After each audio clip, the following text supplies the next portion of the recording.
kali ini kita akan berbincang-bincang untuk banyak tentang dunia pesantren. Anggapan banyak orang yang masih terasa adalah bahwa pesantren itu adalah pendidikan yang tradisional banget. Pesantren itu adalah pendidikan yang kuno dan kemudian tidak menjamin kesejahteraan di masa yang akan datang.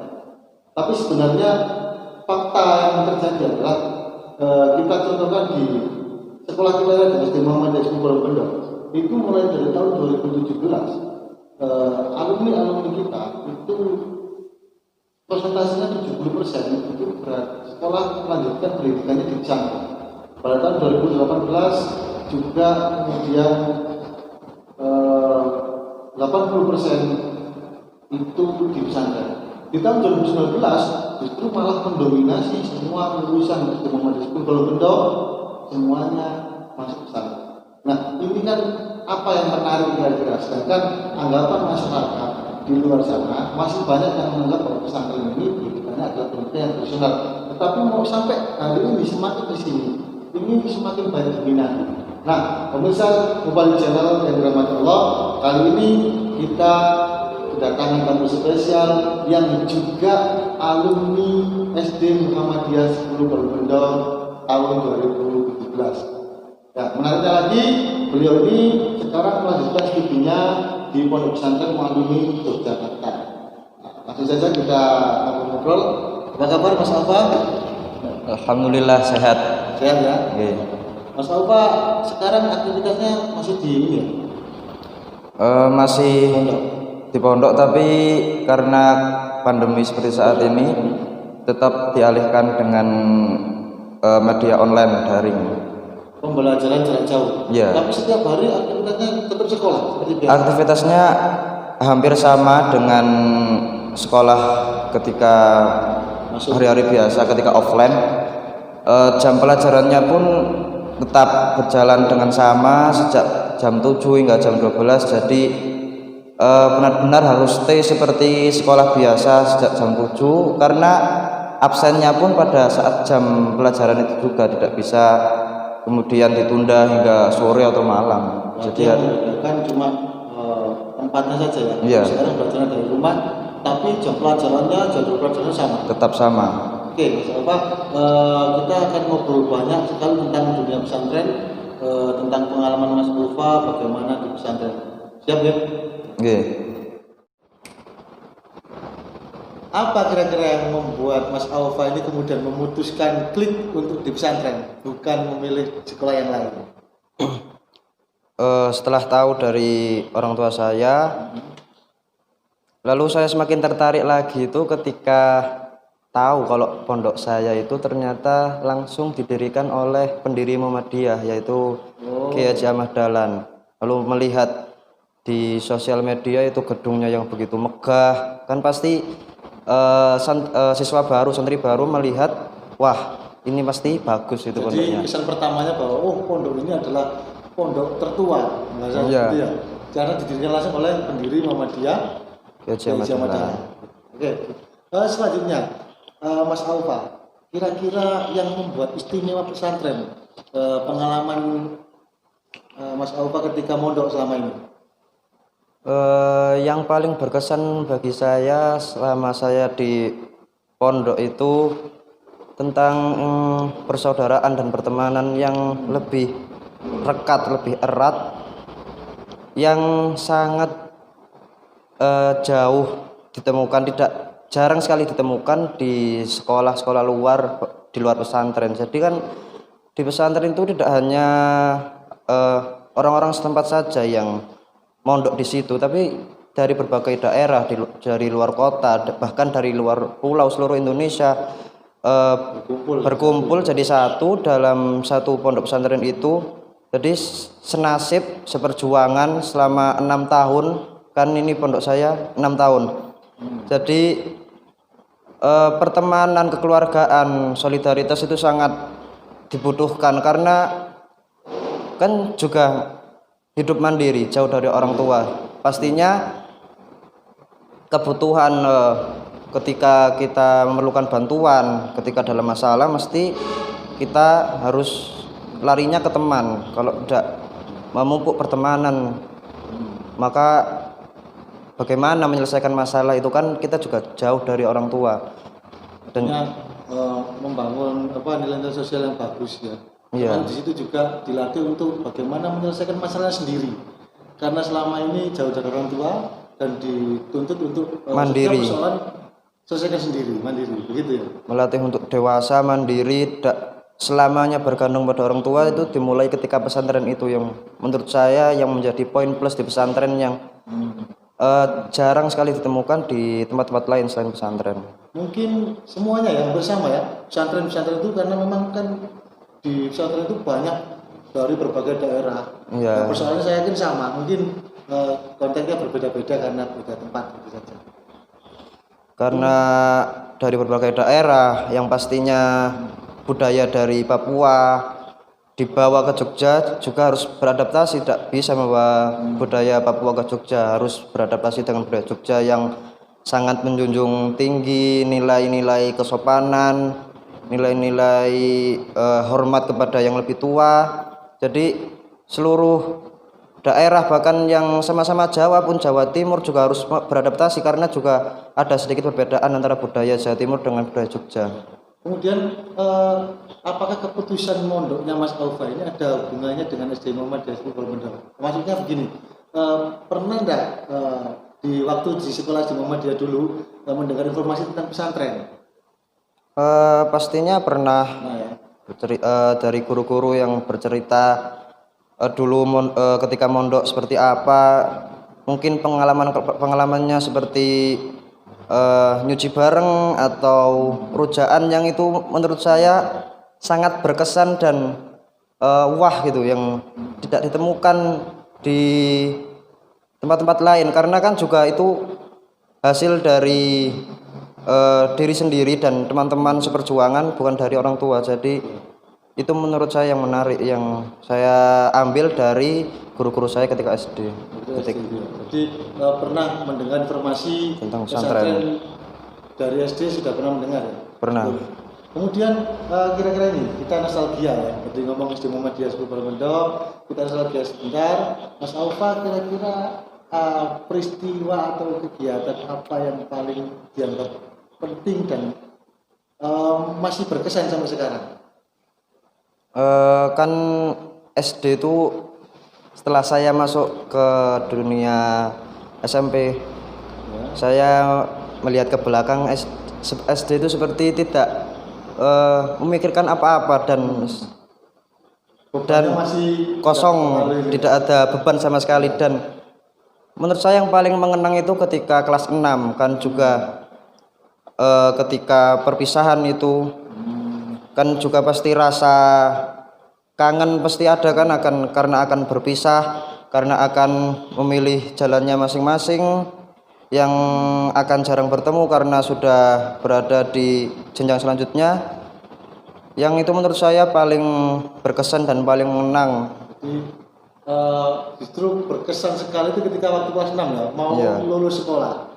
Saat itu puncak-puncaknya ketika mau berpisah. Karena juga semakin tahu kan, semakin dewasa, semakin beranjak ke usia balik, semakin tahu, semakin mengerti, tidak tanggungan-tanggungan ke depan, beban-beban ke depan.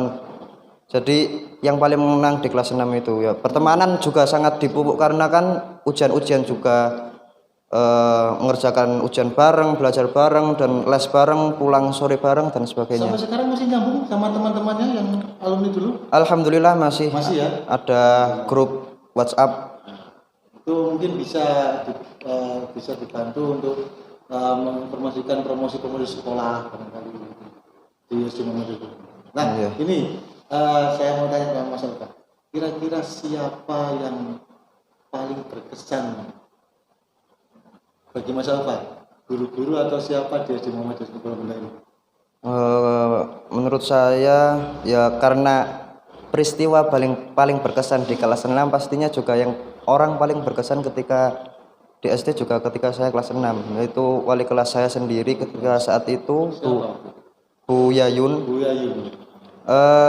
Menurut saya sangat pas sekali wali kelas jadi wali kelas saya ketika kelas 6, karena juga kelas 6 kan tidak hanya butuh akademiknya, tapi juga harus dari hati ke hati ketika mengajar, harus mengerti perasaan dari muridnya. Dan menurut saya Bu Yayun itu sangat perhatian sekali, dan metode mengajarnya untuk kelas 6 itu juga sangat mudah dipahami.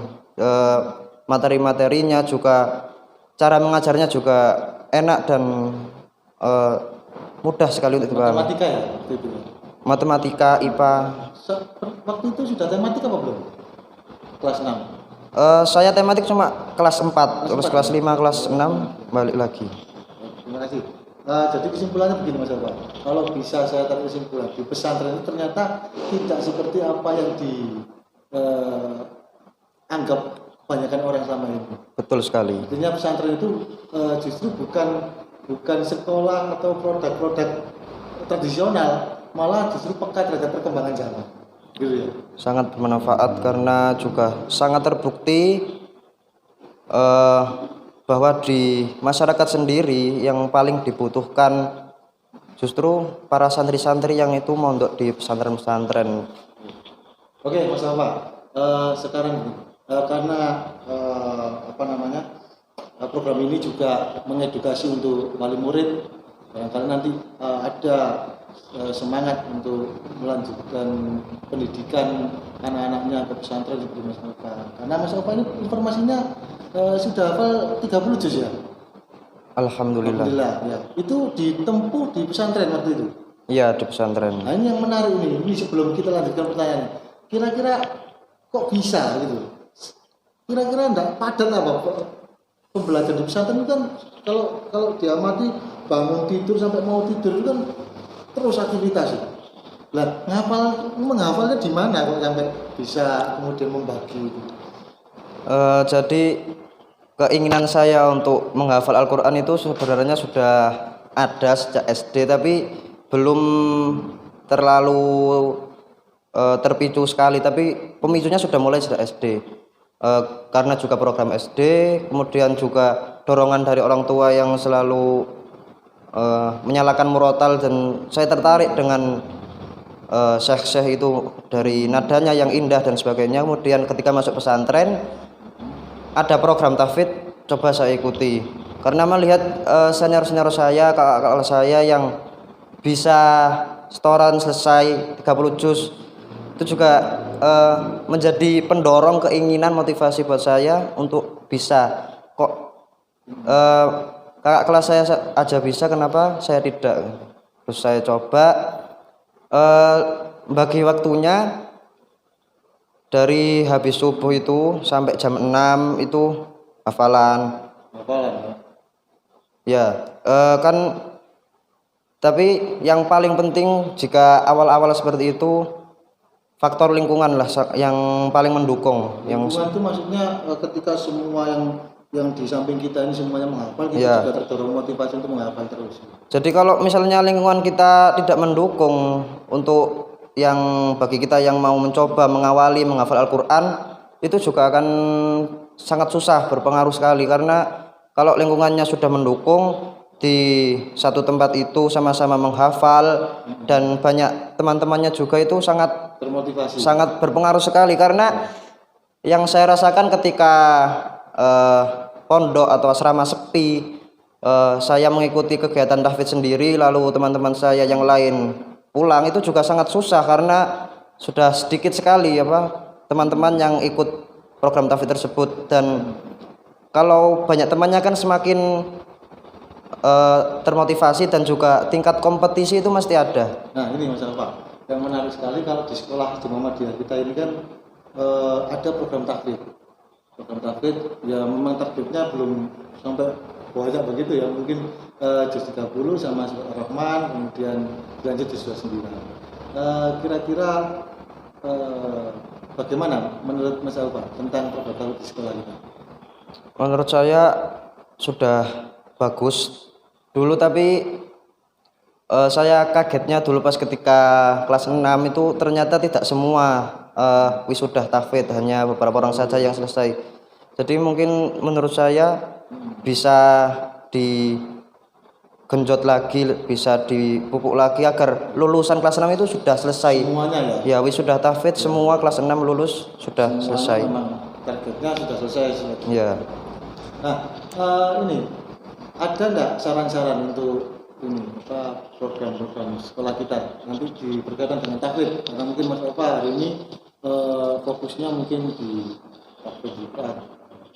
Menurut saya mungkin jika sedikit demi sedikit targetnya mungkin bisa ditambah, tidak hanya juz 30, tapi mungkin bisa mencoba menjadi 29 30 atau bahkan 28 29 30, karena ketika saya masuk itu kan banyak teman-teman saya yang lulusan SD Muhammadiyah dan juga SD Islam itu udah punya modal hafalan, karena dari SD-nya sudah ditargetkan harus hafal 3 juz ketika lulus, harus hafal berapa juz, sekian juz. Sedangkan pada saat itu saya masih membawa bekal 1 juz saja. Jadi mungkin saran saya kedepannya bisa di SD Muhammadiyah 10 ini target tahfidznya bisa ditambah menjadi 2 juz atau 3 juz seperti itu. Ini Mas Alfa, kira-kira apa sih pentingnya bagi Mas Alfa ini menghafal Al-Quran ini? Jadi Ustadz saya itu pernah bilang, kalian itu telah berikrar ingin jadi penghafal. Lalu saya mikir, berikrar itu berarti keinginan untuk menghafal, dan menghafal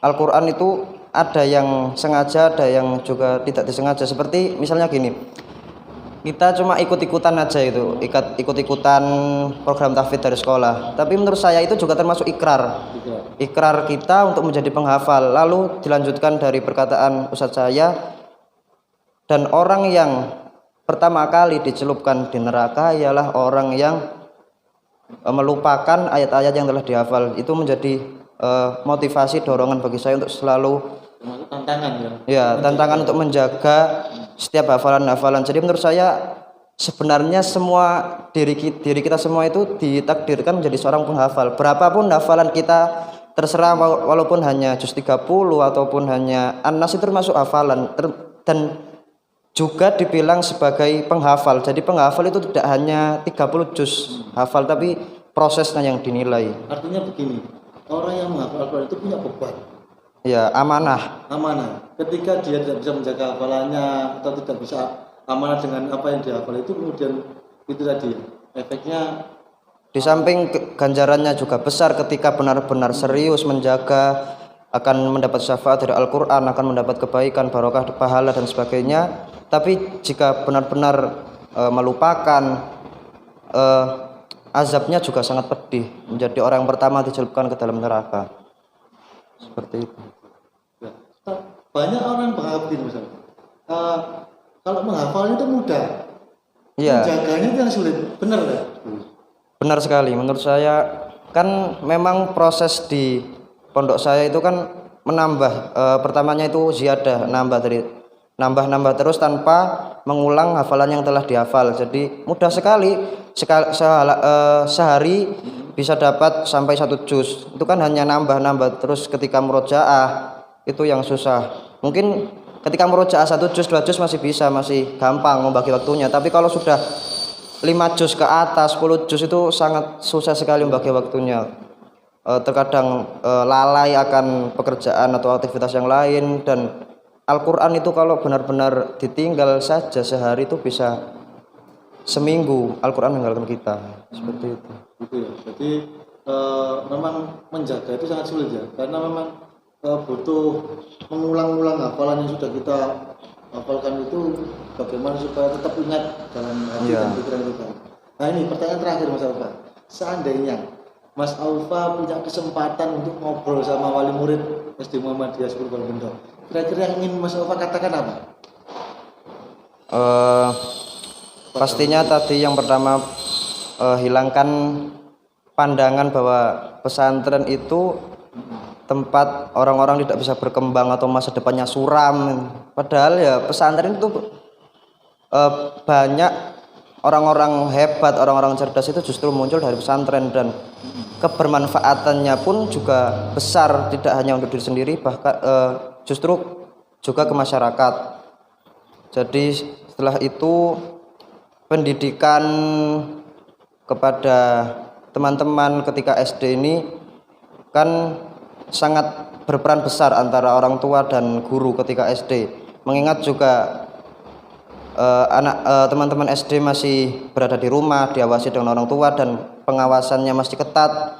Itu mohon untuk benar-benar ditekankan tentang masalah agama, terutama sholat, karena kan sholat itu akan menjaga diri kita dari segala perbuatan buruk jika benar-benar sholat kita itu baik. Dan ketika kita sudah punya benteng sejak SD dengan didikan orang tua dan guru tersebut, ketika masuk ke jenjang selanjutnya itu tidak kaget, karena banyak sekali tantangan-tantangan, lingkungan-lingkungan baru yang belum pernah kita temui di rumah. Mungkin yang dulunya di SD baik, selalu taat dan sebagainya, tidak menjamin ketika masuk ke jenjang SMP itu lebih baik.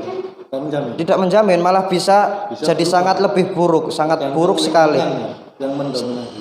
Karena lingkungan sangat berpengaruh, makanya bekal dari SD itu sangat dibutuhkan sekali, terutama dari orang tua. Tapi selain bekal untuk mendidik, memupuk, jangan juga orang tua terlalu menekan, karena bisa juga ketika SD, masa-masa SD kan have fun, masih belum ada pikiran beban dan sebagainya. Ketika SMP, ketika terlalu tertekan ketika SD, mungkin ketika SMP bisa menjadi bahan pelampiasan bagi teman-teman kita tersebut, karena SD selalu ditekan, selalu tidak boleh ini itu oleh orang tuanya. Ketika SMP bisa-bisa menjadi tempat pelampiasan. Yang ingin dikatakan Mas Ulfa kepada Bapak Ibu wali murid yang ada di rumah ini, artinya ayo mondokkan anak-anak kita, gitu ya. Iya. Yang kedua, terus kemudian kita jaga anak kita dari pengaruh lingkungan, karena lingkungan itu. Kemudian selanjutnya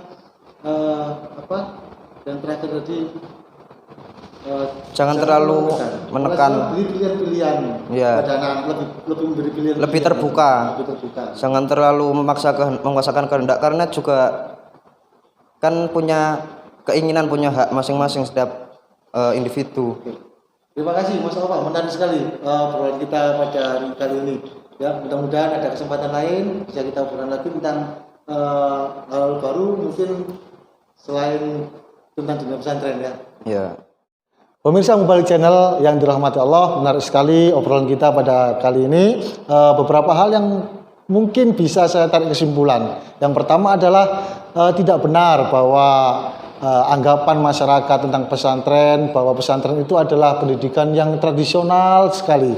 Pesantren itu adalah pendidikan yang kuno, tidak benar. Justru banyak sekarang ini bermunculan pesantren-pesantren yang berani menggabungkan materi-materi agama dengan sains dan teknologi. Ini adalah menjadi pertanda kemajuan pesat pendidikan di pesantren. Dan tak lupa juga bahwa tokoh-tokoh besar kita di negara kita ini juga banyak yang muncul dari rahim pesantren.